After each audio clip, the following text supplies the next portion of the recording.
ইতিহাস কাকে কখন কোথায় কানেক্ট করে তা কে বলতে পারে। আজ কথা বলছি খড়গপুরের হিড়িম্বেশ্বরী মন্দিরের।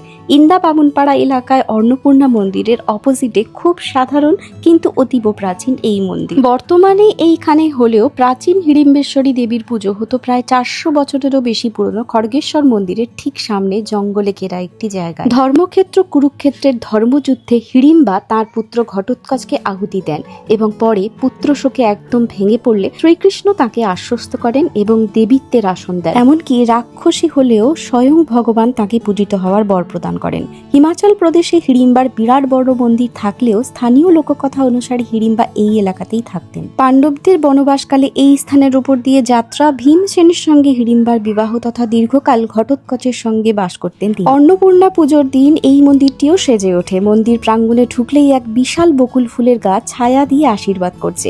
বর্ষাকালে ফুলের গন্ধে অন্যরকমই পরিবেশ থাকে।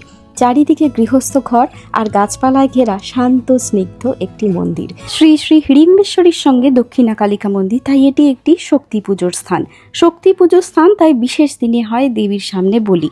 হঠাৎ করে এলে বোঝাই যাবে না যে এখানে কোনো মন্দির আছে। স্থানীয় এলাকায় পাড়ার দেবী নয়, বরং পাড়ার মেয়ে হিসেবে পূজিত হন তিনি। বছরের বিভিন্ন সময় কম বেশি ভিড় হলেও বাসন্তী পুজো এবং অন্নপূর্ণা পুজোর সময় ভিড় থাকে সবচেয়ে বেশি। নির্দিষ্ট সময় পুজো হয়ে যাওয়ায় মূল গেটটি বন্ধ, তাই দর্শন পেলাম না ঠিকই, তবে দৈবী শক্তির উপস্থিতি তো সব সময় রয়েছে, তাই না? সব শেষে বলা যায়, ছোট কিংবা বড়, নতুন কিংবা পুরনো, মাইথোলজিক্যালি এবং হিস্টোরিক্যালি কানেক্টেড খড়গপুর শহরের ঐতিহ্য আর মাহাত্ম্য এইভাবেই বেঁচে থাকুক যুগ যুগ ধরে।